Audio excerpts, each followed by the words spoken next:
രാവിലെ 10:30 കേരള കോൺഗ്രസ് പാർട്ടിയുടെ state committee കോട്ടയത്ത് ഇവിടെ വെച്ച് ഈ ഹോളിൽ വെച്ച് കൂടുകയുണ്ടായി. ഏതാണ്ട് ഇപ്പോൾ സമയം ഒരു 5-5:15 വരെ നീണ്ടു നിന്ന അവലോകന യോഗം ചർച്ചയും നടത്തുകയുണ്ടായി. ഈ സ്റ്റിയറിംഗ് കമ്മിറ്റി ഏതാണ്ട് ഓൾമോസ്റ്റ് എല്ലാ സ്റ്റിയറിംഗ് കമ്മിറ്റി അംഗങ്ങളും 3-4 പേർ ഒഴികെ അവര് ഈ സ്റ്റിയറിംഗ് കമ്മിറ്റിയിൽ മുഴുവൻ സമയവും പങ്കെടുക്കുകയുണ്ടായി. 3-4 പേര് അവർ വ്യക്തിപരമായ ചില അസൗകര്യങ്ങൾ ഉള്ളത് കൊണ്ട് മാത്രമാണ് ഇവിടെ വന്നിട്ടുള്ളത്. അവര് ലീവ് നേരത്തെ പറഞ്ഞതാണ്. ബാക്കി എല്ലാവരും ഇവിടെ തന്നെ സ്റ്റിയറിംഗ് കമ്മിറ്റിയിൽ വന്ന് പങ്കെടുക്കുകയുണ്ടായി. പൊതുവെ പറയുമ്പോൾ നമുക്കറിയാം, ഈ തെരഞ്ഞെടുപ്പില് UDF ഒരു വൻ വിജയം നേരിടുകയുണ്ടായി. കേരള കോൺഗ്രസ് പാർട്ടി UDFന്റെ വിജയിച്ച അല്ലെങ്കിൽ ആ മുന്നണിയെ ഈ സന്ദർഭത്തിൽ പ്രത്യേകം അനുമോദിക്കുന്നു. എല്ലാ പ്രവർത്തന വിജയ ആശംസകളും പാർട്ടിയുടെ നേതൃത്വത്തിൽ നേരുകയാണ്. ഇവിടെ കേരള കോൺഗ്രസ് പാർട്ടിയെ സംബന്ധിച്ചിടത്തോളം 12 സീറ്റുകളിലാണ് ഞങ്ങൾ മത്സരിച്ചത്. ആ 12 സീറ്റുകളും നമുക്കറിയാവുന്നതുപോലെ വിജയിക്കാൻ കഴിയാതെ പോയി. എല്ലാ സ്ഥാനാർത്ഥികളും, അത് മുൻ MLA-മാരും പുതിയതായിട്ടുള്ള സ്ഥാനാർത്ഥികളും വലിയ ഒരു പോരാട്ടമാണ് നടത്തിയത്. എല്ലായിടത്തും വലിയ ഒരു ഒരു വിജയ പ്രതീക്ഷ ഞങ്ങൾക്കുണ്ടായിരുന്നു. പക്ഷെ നമുക്ക് UDFന്റെ ഒരു തരംഗം എന്ന് തന്നെ പറയാം. അതിൽ 12 സീറ്റുകളും നമുക്ക് വിജയിക്കാൻ കഴിയാതെ പോയി എന്നുള്ളതാണ്.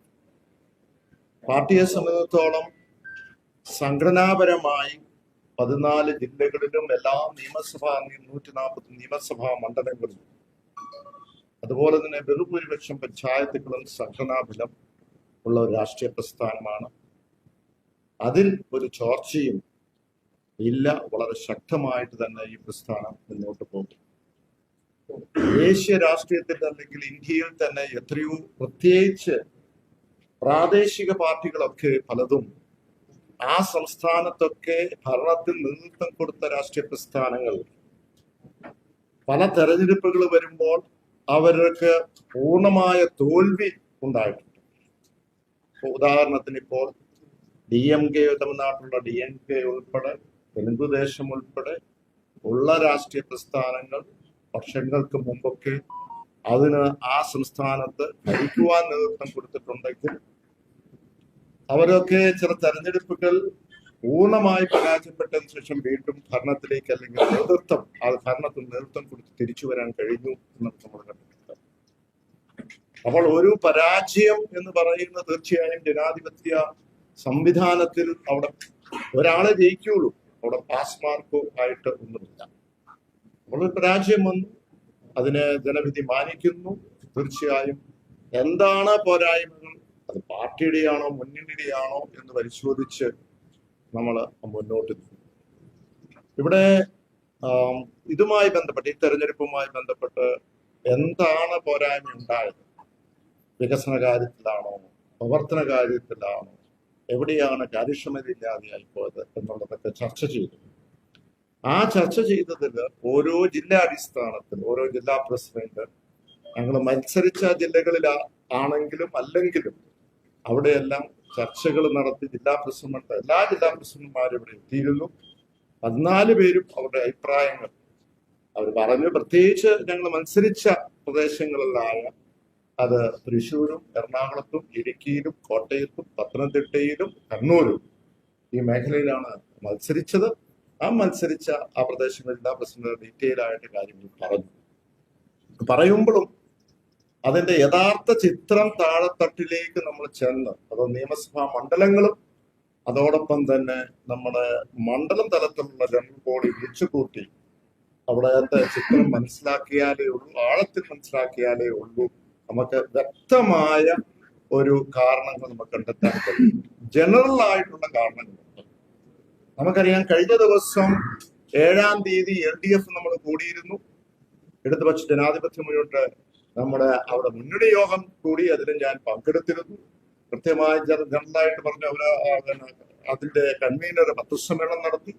പക്ഷെ അവരൊക്കെ മുന്നോട്ട് വെച്ചൊരു കാര്യം, പാർട്ടി അതാത് പാർട്ടികളുടെ LDF പാർട്ടികൾ ഇതുപോലുള്ള യോഗം വിളിച്ചു കൂട്ടി അതിന്റെ വിശദമായി പഠിച്ച് ജൂൺ 15 ശേഷം കൃത്യമായ റിപ്പോർട്ട് കൊടുക്കുക എന്നുള്ളതാണ്. അതൊക്കെയാലും ഞങ്ങൾ തീരുമാനിച്ചിരിക്കുന്നത് ഈ 15-ാം തീയതിയോടുകൂടി 16-ാം തീയതിയോടുകൂടി ജില്ലയുടെ പൊതുയോഗം കൂടി അതിനുശേഷം 27-ന് മുമ്പായിട്ട് അവിടെ ഓരോ പ്രദേശങ്ങളിലും ഉള്ള നിയമസഭാ മണ്ഡലങ്ങളിലുള്ള അവിടുത്തെയുള്ള ജനറൽ ബോഡി വിളിച്ചുകൂട്ടി അവിടുന്ന് മണ്ഡലം തലത്തിൽ വാർഡ് തലത്തിൽ ഈ മാസം അവസാനത്തോടുകൂടി ആ റിപ്പോർട്ടുകൾ നൽകാനായിട്ടുള്ള ഒരു നിർദ്ദേശം പാർട്ടിക്ക് കൊടുത്തിട്ടുണ്ട്. ഏതൊക്കെയാലും ഇതുമായി ബന്ധപ്പെട്ട് നമ്മുടെ ഈ പറഞ്ഞ നമ്മുടെ ഈ കേരള കോൺഗ്രസ് പാർട്ടിയെ സംബന്ധിച്ചോളം വളരെ ശക്തമായി നമ്മുടെ സംഘടനാ ബലം അവിടെ നിൽക്കുകയാണ്. അത് കൂടുതൽ കരുത്തോടുകൂടി നമുക്കറിയാം, ഒരു പരാജയം വരുമ്പോൾ അത് മുന്നോട്ട് നീങ്ങുവാൻ കൂടുതൽ നമ്മൾ ജാഗ്രതയോടുകൂടി മുന്നോട്ട് പോകാൻ കഴിയും. കൂടുതൽ കരുത്തോടുകൂടി മുന്നോട്ട് പോകാനുള്ള സംഘടനാ തലത്തിലുള്ള മുന്നോട്ട് പോകും. അതിനുള്ള നടപടികളാണ് നമ്മളിപ്പോൾ എടുത്തിരിക്കുന്നത്. പൊതുവെ പറയുമ്പോൾ പല കാരണങ്ങളുണ്ടാകാം. ആ കാരണങ്ങളിൽ ഏറ്റക്കുറച്ചിലുണ്ടാകാം. ഏതെങ്കിലും ഒരു കാരണം മാത്രമല്ല. പക്ഷെ കാരണങ്ങൾ പറയുമ്പോൾ വികസന കാര്യത്തിൽ ഒരാൾ പോലും പരാതി പറഞ്ഞിട്ടില്ല ഇന്ന വികസനം നടത്തിയില്ലെന്നോ അല്ലെങ്കിൽ നടത്തിയത് കുറഞ്ഞു പോയെന്നോ ഒന്നുമില്ല. വികസനങ്ങൾ നടത്തിയ, പക്ഷെ വികസനം അത് ഏത് ക്ഷേമ പെൻഷനാകട്ടെ അതൊക്കെ കൃത്യമായി അങ്ങ് നടത്തിയ ഒരു എക്സിക്യൂട്ടീവ് രീതിയിലേക്ക് പോയതിനപ്പുറത്തേക്ക് അത് ജനങ്ങളെ കൊണ്ട് എത്തിക്കുവാൻ പൂർണ്ണമായി കഴിഞ്ഞോ എന്നുള്ളൊരു ചോദ്യം. എന്ന് പറഞ്ഞാൽ ഒരു ജനകീയ മുഖം കൊടുക്കുവാൻ, ഈ വികസനത്തിനൊക്കെ ഒരു ജനകീയ മുഖം കൊടുക്കുവാൻ കഴിഞ്ഞോ എന്നുള്ളൊരു ചോദ്യം അതിനകത്ത് ഈ ചർച്ചയിനകത്ത് വരികയുണ്ടായി. അതോടൊപ്പം തന്നെ പലരും സംസാരിച്ചു കഴിഞ്ഞപ്പോഴുള്ള ഒരു വിഷയം, എല്ലാ പ്രധാനപ്പെട്ട അല്ലെങ്കിൽ മിക്കവാറുമുള്ള നിയമസഭാ മണ്ഡലങ്ങളിൽ എടുത്ത് പരിശോധിച്ച് നോക്കുമ്പോൾ CPM-ന്റെ അണികളുടെ ഒരു ക്രോസ് വോട്ടിംഗ് നടന്നിട്ടുണ്ട് എന്നുള്ള ഒരു വിവരമാണ് ചർച്ചയിൽ ഇവിടെ വന്നിട്ടുള്ളത്. മറ്റൊരു കാര്യം, അപ്പോൾ ഒരു ജനകീയ മുഖത്തിന്റെ കാര്യമുണ്ട്, അതുപോലെ CPM-ന്റെ ക്രോസ് വോട്ടിങ്ങിന്റെ കാര്യത്തിലുണ്ട്, വികസനം താളത്തട്ടിൽ തന്നെ ചെന്ന് എത്തിയിട്ടുണ്ടോ എന്നുള്ളത് കാര്യത്തിലുണ്ട്, ന്യൂനപക്ഷങ്ങളുടെ ഒരു കുറച്ച് അകന്നുപോയി അവരുടെ എന്താണ് ആ ഒരു യോജിപ്പ് മറുവശത്ത് ലഭിച്ചു എന്നുള്ളതാണ്.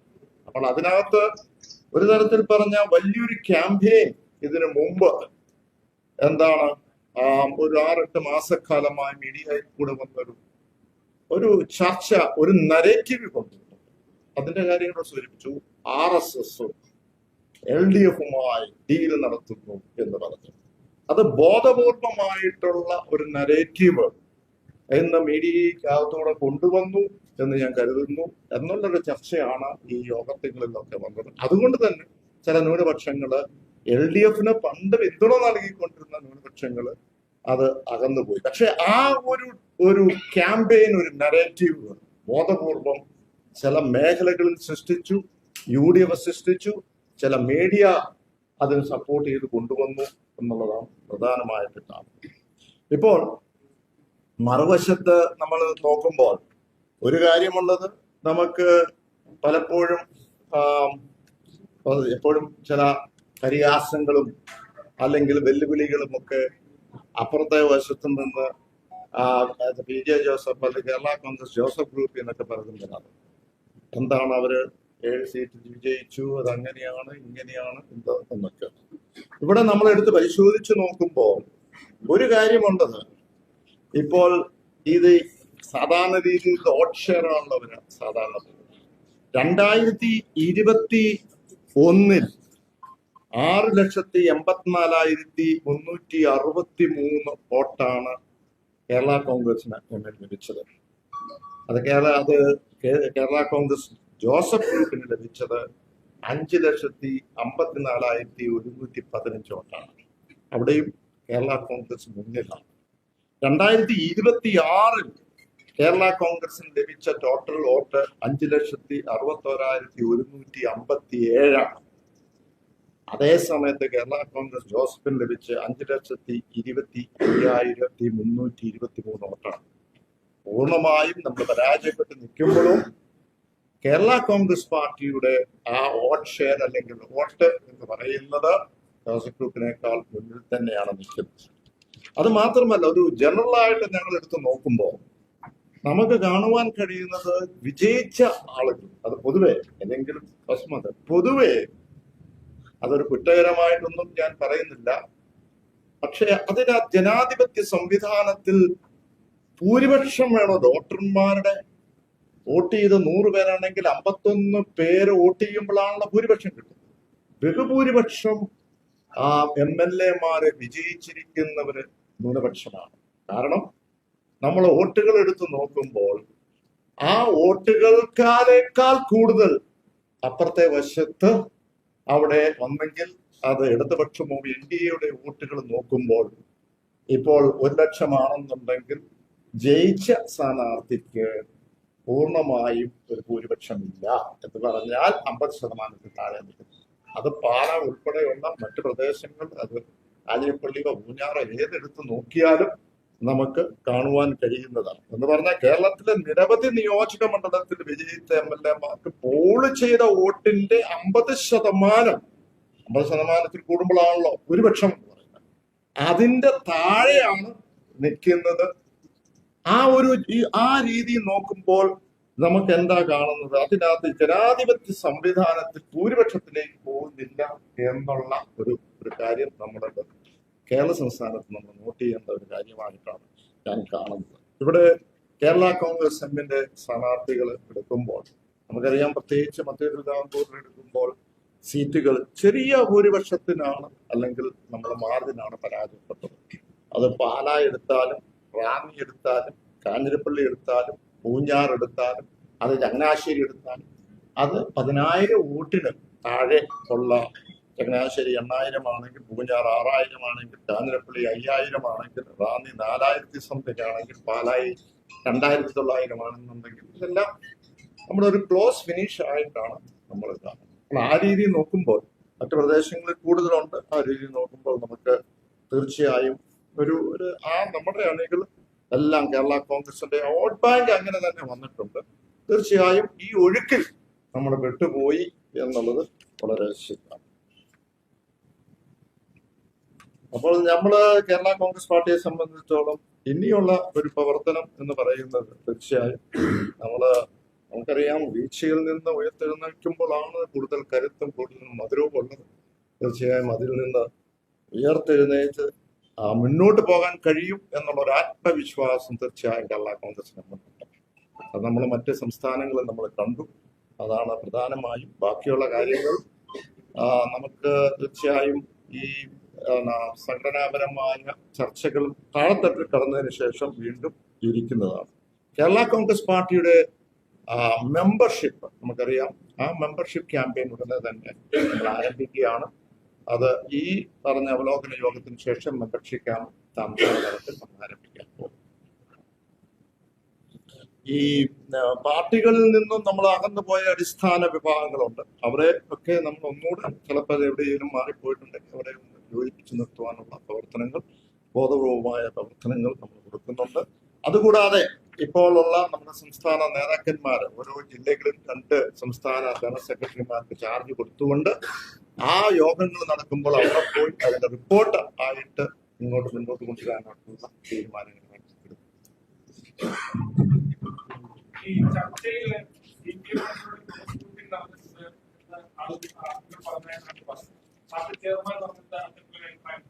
ഇത് താഴെത്തട്ടിൽ പോയി പരിശോധിച്ച് നോക്കിയാൽ മാത്രമേ ഇത് കഴിയുള്ളൂ. ഞാൻ പറഞ്ഞല്ലോ, ജനറൽ ആയിട്ടുള്ള ഒരു അഭിപ്രായം പറഞ്ഞതാണ്.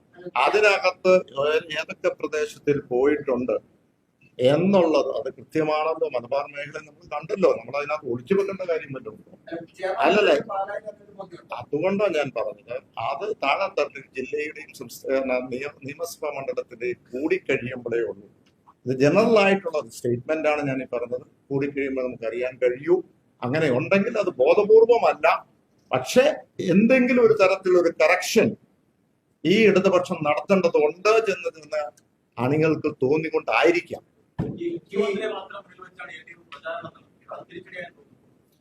അല്ലെ, പ്രചാരണങ്ങൾ പലതരത്തിൽ നടത്തും. ആ പ്രചാരണങ്ങൾ നടത്തുന്ന സോഷ്യൽ മീഡിയ നടത്തിയത് പറഞ്ഞപ്പോൾ എനിക്കെതിരെ എത്രയോ സോഷ്യൽ മീഡിയ താങ്കൾ കണ്ടു കാണും, എത്രയോ ഉണ്ട്. അപ്പോൾ ആ പ്രചാരണങ്ങൾ ചില പ്രചരണങ്ങൾ വിജയിച്ചു കാണും. ആ ചില പ്രചരണങ്ങൾ അവരുദ്ദേശിച്ച രീതിയിൽ എത്തിയില്ല. ഇപ്പൊ ഞാൻ പറഞ്ഞു RSSും ഇവിടെയുള്ള CPMുമായി ബന്ധപ്പെട്ട് ഡീല് നടത്തി എന്നുള്ള പ്രചരണം നടത്തി. അത് ഒരു തരത്തിൽ ബാധിച്ചിട്ടുണ്ട്. അത് വ്യക്തമായ വ്യാജമായ ഒരു നരേറ്റീവ് കൊണ്ടുവന്നതല്ലേ. പാർട്ടിയുടെ സീനിയർ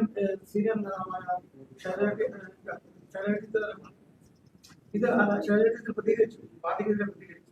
അപ്പോ ഈ പാർട്ടി സെക്രട്ടറി യോഗത്തിനും പിണറായി വിജയൻ മുഖ്യമന്ത്രി എന്ന കോമ്പിനേഷൻ മാറിയിരുന്നെങ്കിൽ പല കോമ്പിനേഷൻ പല ആൾക്കാരും പല രീതിയിൽ പറയും. തെരഞ്ഞെടുപ്പ് കഴിയുമ്പോൾ ആ കോമ്പിനേഷൻ ഒക്കെ അവരുടെ പാർട്ടികൾ ഇതൊന്ന് ചർച്ച ചെയ്ത് റിപ്പോർട്ട് ചെയ്ത് അതിനെപ്പറ്റി എനിക്ക് പറയാം. മുന്നണി മാറ്റത്തിനെ പറ്റി ചർച്ച ഞാൻ ഇവിടെ പറഞ്ഞല്ലോ, അങ്ങനെ ഒരു അധ്യായം നമ്മൾ തുറന്നില്ലല്ലോ. അപ്പോൾ പിന്നെ നമ്മൾക്ക് ഒരു തെരഞ്ഞെടുപ്പുകൾ വരുമ്പോൾ മുന്നണി എപ്പോഴും മാറിക്കൊണ്ടിരിക്കാൻ പറ്റുമോ? ഒരു മുന്നണി മാറിയാൽ ചിലപ്പോൾ അത് ബെറ്റർ ആയിരിക്കാം. പക്ഷെ അങ്ങനെ മുന്നണി മാറാൻ കേരള കോൺഗ്രസിന് അങ്ങനെ മുന്നണി മാറിക്കൊണ്ടിരിക്കാൻ പറ്റും.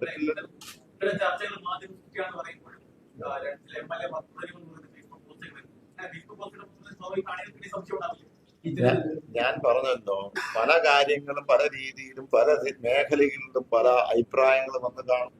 ചില അഭിപ്രായങ്ങൾ ചിലപ്പോ മുന്നണിയെ ബാധിച്ചു കാണും, ചില അഭിപ്രായങ്ങൾ പാർട്ടിയെ ബാധിച്ചു കാണും, ചിലപ്പോ ബാധിച്ചില്ലായിരിക്കാം.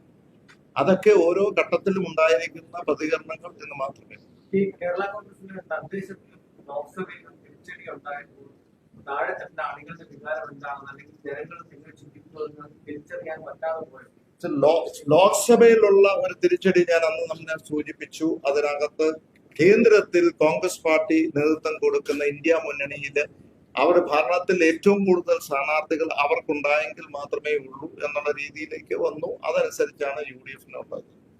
പഞ്ചായത്ത് തെരഞ്ഞെടുപ്പ് നോക്കുമ്പോൾ തീർച്ചയായും കോട്ടയം ജില്ലയിൽ നമ്മൾ താരതമ്യപ്പെടുത്തുമ്പോൾ അത്ര മോശമായിട്ട് പോയിട്ടില്ല. നമ്മുടെ ഒരു ജില്ലാ പഞ്ചായത്ത് ഒരാൾ മാത്രമാണ് കുറഞ്ഞു പോയത്. ബാക്കിയെല്ലാം കേരള കോൺഗ്രസ് തന്നെ സംബന്ധിച്ചോളം നമുക്ക് പിടിച്ചു നിൽക്കാൻ കഴിഞ്ഞു എന്നതാണ്. ഭരണവിരുദ്ധ വികാരം എന്ന് ഏത് തരത്തിലാണ് ഭരണവിരുദ്ധ വികാരം ഉണ്ടായത്? ഏത് തരത്തിലാണ്? അതാണ് ഇനി പരിശോധിക്കേണ്ടത്. വികസനവുമായി ബന്ധപ്പെട്ട് ഒരു വികാരം ഉണ്ടായോ എന്ന് എനിക്ക് തോന്നുന്നില്ല. കാരണം വികസനം നടന്നിട്ടുണ്ട്. അപ്പോൾ അതിനകത്ത് ആ വികസനം ജനങ്ങളെ കൊണ്ട് എത്തിക്കാൻ പറ്റാതെ പോയതാണ്, അല്ലെങ്കിൽ ഒരു ജനകീയ മുഖം കൊടുക്കാൻ പറ്റാതെ പോയതാണ്. ഇതൊക്കെ ചർച്ച അത് ഞാൻ പറഞ്ഞല്ലോ, പല അഭിപ്രായങ്ങൾ വരും. അതൊക്കെ താഴെത്തട്ടിൽ പോയി അത് പരിശോധിച്ച് നോക്കിയാൽ പറയാം.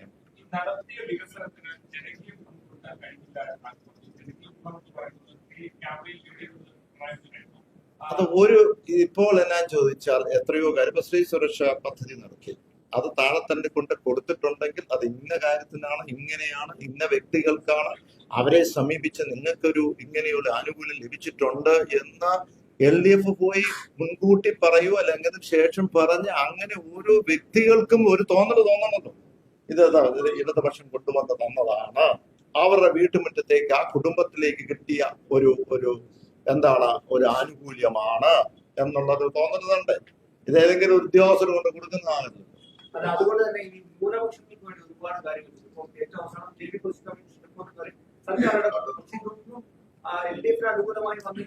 ഒന്നും വന്നില്ല എന്ന് ഞാൻ പറയല.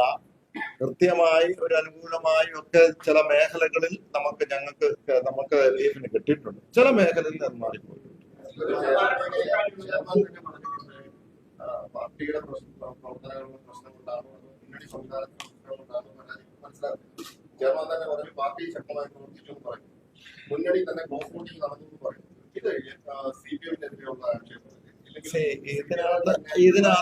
ഇതിനകത്ത് അണികൾ പാർട്ടി അണികൾ ക്രോസ് വോട്ട് ചെയ്തിട്ടുണ്ട് എന്നുള്ളത് തെളിയാണെങ്കിൽ അത് വളരെ ഗൗരവത്തിൽ തന്നെ കാണേണ്ടതാണ്. എന്തുകൊണ്ടാണ് അതെന്താന്നുള്ളത് CPM തന്നെ വിലയിരുത്തേണ്ടതാണ്. കാരണം ഞങ്ങളും വിലയിരുത്തും. സംശയമല്ല, അങ്ങനെ ഒരു അഭിപ്രായം കമ്മിറ്റിക്കകത്ത് വന്നു, അത് താഴെത്തട്ടിൽ പോയി പരിശോധിക്കാൻ പറഞ്ഞു.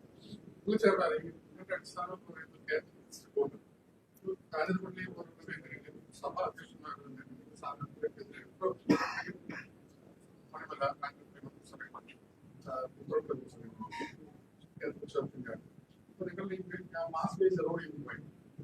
അല്ല, അങ്ങനെയാണെങ്കിൽ ഈ വോട്ട് കണ്ട് ഞാൻ വായിച്ചല്ലോ ടോട്ടൽ വോട്ട് എത്രയാണ്.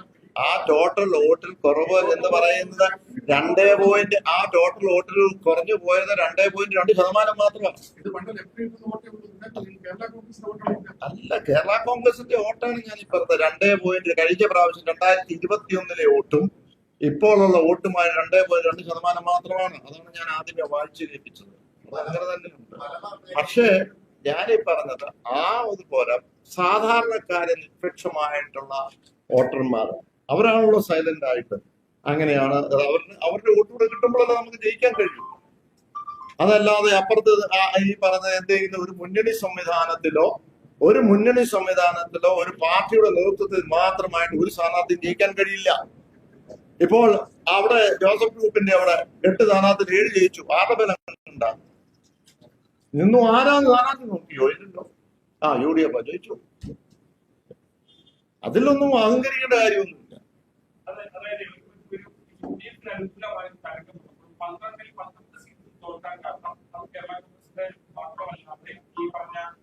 നിങ്ങൾക്ക് തോന്നുന്നുണ്ടോ കേരള കോൺഗ്രസിന് മാത്രമാണ്? അല്ലല്ല, നിങ്ങൾക്ക് തോന്നുന്നുണ്ടോ? ഇല്ലല്ലോ.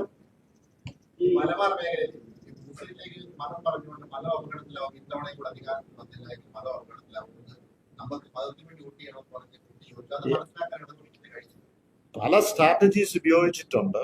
ആ ചില സ്ട്രാറ്റജീസ് ഞാൻ പറഞ്ഞില്ലേ തെറ്റായ നരേറ്റീവ് കൂടെ ചെന്നെത്തിയിട്ടുണ്ട്. അത് വളരെ ഗൗരവം. പാർട്ടിയുടെ സംസ്ഥാന അല്ല, അതിനകത്ത് ഈ ക്ലോസ് 10A എന്ന് പറയുന്ന നമ്മുടെ ഈ പറഞ്ഞ ഇലക്ഷൻ കമ്മീഷൻ സിമ്പൽ അതിനകത്ത് നമ്മൾ അതിന്റെ ഒരു പ്രൊട്ടക്ഷൻ 6 വർഷത്തേക്ക് അടുത്ത ഇലക്ഷൻ. അതുകൊണ്ട് ചിഹ്നത്തിന്റെ കാര്യത്തിലും അതിന്റെ കാര്യത്തിൽ ഒരു പ്രശ്നവുമില്ല. മാധ്യമങ്ങളിൽ ചുമ്മാ വെറുതെ ഇങ്ങനെ ഒരു വാർത്തകൾ കൊടുക്കുന്നത്. അതിനകത്ത് ഞാൻ വേണമെങ്കിൽ അതിന്റെ ഇത് വായിക്കാം. അതിന്റെ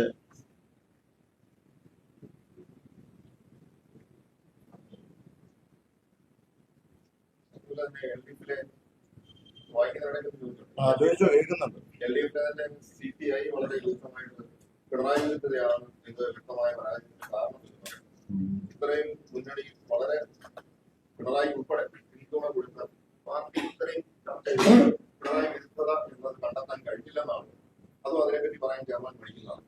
ഞാൻ പറഞ്ഞല്ലോ, പല കാരണങ്ങളുണ്ട്. വ്യക്തിപരമായ കാരണങ്ങളുണ്ട്, അതുകൂടാതെ ഈ ന്യൂനപക്ഷമായിട്ടുള്ള കാരണങ്ങളുണ്ട്, ജനകീയ മുഖം കൊടുക്കാത്തതിന്റെ കാര്യങ്ങളുണ്ട്, അതോടൊപ്പം തന്നെ നമ്മുടെ വികസനം ചെന്നെത്താത്തതിന്റെ കാര്യങ്ങളുണ്ട്. അപ്പോൾ ഇതിനകത്ത് എല്ലാം മിക്സായിട്ട് കിടപ്പുണ്ട്. അത് എത്രമാത്രം ആ വോട്ടിനെ ബാധിച്ചു എന്നത് പരിശോധിക്കും. താങ്കളെ പറഞ്ഞുകൊണ്ട് അതെടുത്ത് പരിശോധിക്കണം.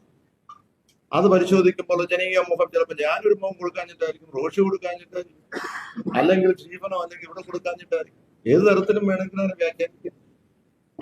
ഈ അടുത്ത LDF യോഗത്തിൽ ഈ ക്ലോസ് കാര്യം ഏതാ അടുത്ത LDF യോഗത്തിൽ ഈ ക്ലോസ് കാര്യം എല്ലാ കാര്യവും മുഖം നോക്കാതെ എന്താണോ LDF ഉണ്ടായിട്ടുള്ളത് തീർച്ചയായിട്ടും പറയും. ചില കാര്യങ്ങൾ കഴിഞ്ഞ LDF യോഗത്തിൽ തന്നെ പറഞ്ഞിട്ടുണ്ട്.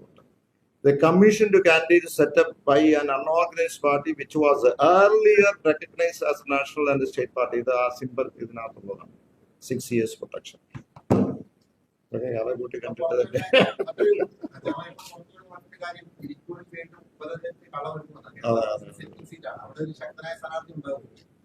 അതൊന്നും വേറെ ഇവിടെ ഇവർക്കൊക്കെ അറിയത്തുള്ളൂ.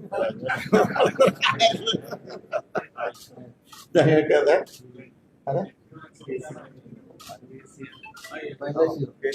ഫൈനലൈസ് ഒന്നും ചെയ്തില്ല. അവിടെ ഓപ്പോസിഷൻ അവരുടെ പ്രസിഡന്റിന്റെ അടുത്ത് ഇപ്പൊ ചർച്ച നടന്നുകൊണ്ടിരിക്കുന്നത്. ഈ കർഷകരുടെയൊക്കെ പിന്തുണ ഇത്തവണ ലഭിച്ചത് പ്രഖ്യാപനം LDFന്റെ പ്രഖ്യാപനം 250 ആക്കുന്നുണ്ട്. അതിലേക്ക് എത്തിയോ? അതൊക്കെ അതിപ്പം ഇപ്പൊ 250 ഉണ്ട്. കർഷകരുടെ ഇതിനകത്ത് ഞാൻ പറഞ്ഞല്ലോ, എവിടെയാണ് ഒരു മുന്നണി ജയിക്കണം, ഒരു സ്ഥാനാർത്ഥി ജയിക്കണമെന്ന് നിഷ്പക്ഷമായിട്ട് നിൽക്കുന്ന വോട്ടർമാരുണ്ട്. അവരെ നമ്മൾ കാണാതെ പോവുകയാണ്. അവരുടെ വോട്ട് കിട്ടിയെങ്കിലേ ഒരു സ്ഥാനാർത്ഥി ജയിക്കുള്ളൂ. അവരാണ് തീരുമാനം വെക്കുന്നത്. മറ്റേത് എന്താന്ന് ചോദിച്ചാൽ ഒരു ബലം കൊടുക്കുന്നു, നമ്മുടെ കാര്യങ്ങൾ താഴെ തട്ടിക്കൊണ്ട് എത്തിക്കുന്നു, നമ്മുടെ പ്രചരണം നടത്തുന്നു. അതിനുള്ള ഒരു സംവിധാനം, ഒരു പാർട്ടി എന്നുള്ളത് അല്ലെ ഒരു മുന്നണി എന്നുള്ളത്. അപ്പോൾ അവിടെ പല തരത്തിലുള്ള ചിന്താഗതികൾ വന്നു. ചിലപ്പോൾ നമുക്ക് മാറി മറിയാൻ ചിലപ്പോൾ ഒരാഴ്ച മതി ചിലപ്പോൾ ഒരു റോങ് ആയിട്ടുള്ള നരേറ്റീവ് ചെന്നെത്തിയാൽ. അപ്പോൾ അതുകൊണ്ട് ഇതെല്ലാം ബലമാണ്. ഞാൻ പറഞ്ഞ UDF ബലം കൊണ്ടാണോ ഇത്രയും കിട്ടിയത്? അവർക്ക് പറയാൻ പറ്റും ഞങ്ങളുടെ ഒറ്റ ബലം കൊണ്ടല്ല, കോൺഗ്രസ് പാർട്ടിയുടെ ബലം കൊണ്ടാണ് ഞങ്ങൾ കിട്ടിയെന്ന് പറയും. ഒരിക്കലും പറയാൻ പറ്റില്ല.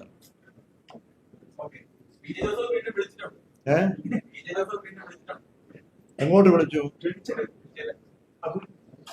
എന്താ പറഞ്ഞു? എന്താ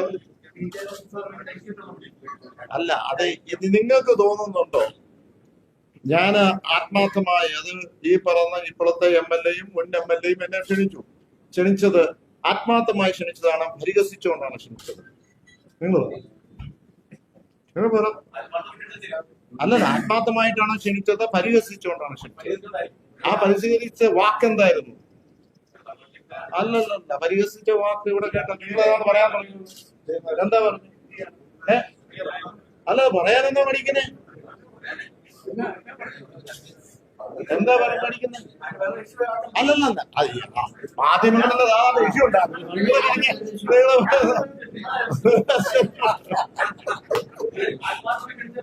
അതല്ല, അവിടെ പറഞ്ഞതല്ല, ധൂർത്തപുത്രനായ അതിനാണോ പറഞ്ഞത്? ഞാൻ പറഞ്ഞതല്ലോ, അതിനാണല്ലോ പറഞ്ഞത്. ഞാനിതുവരെ ഒരു ആളെ പരിഹസിക്കാൻ, വ്യക്തിപരമായി പരിഹസിക്കാൻ ഞാൻ ഒരിക്കലും ഇറങ്ങിയിട്ടില്ല. എന്നെ വ്യക്തിപരമായി 334 ഫേക്ക് ഐഡീസ് വെച്ച് പരിഹസിച്ചിട്ടുണ്ട്. പക്ഷെ ഞാൻ ഒരാളെ എടുത്തും പരിഹസിക്കാനായിട്ട് നിന്നിട്ടില്ല. അവിടെ അങ്ങനെ വരുവാണെങ്കിൽ എന്താ പറഞ്ഞത്? അങ്ങനെ തിരിച്ചു വരുവാണ്.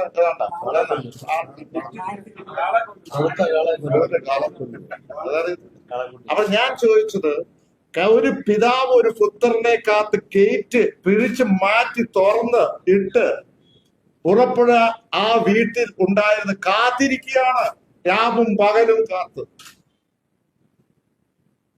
നിങ്ങളെടുത്ത് പരിശോധിക്ക്. ഈ പുത്രൻ തന്നെ ഒരിക്കൽ പറഞ്ഞു, അങ്ങനെയാണെങ്കിൽ അത് ധൂർത്തപുത്രനാണോ സ്വാർത്ഥപുത്രനാണോ എന്ന് കാലം തെളിയിക്കും. 50 വർഷം പൂർത്തിയാക്കാൻ കൊടുത്തതാണൂടെ ഉള്ളൂ. ഒരു സാഹചര്യം വേണം എന്ന് പറഞ്ഞിട്ട് കൊടുത്തോ? പറയുമ്പോൾ അത് പരിഹസിച്ച് പറയുമ്പോൾ സൂക്ഷിക്കണം. അത് വ്യക്തിപരമായി മുന്നോട്ട് പോകുമ്പോൾ പലതും തുറന്നു പറയേണ്ടതുണ്ടാവും. അത് പറഞ്ഞതാ, ആ ഗേറ്റ് മറച്ചു വെച്ചതാ. തുറന്നിരിക്കുക.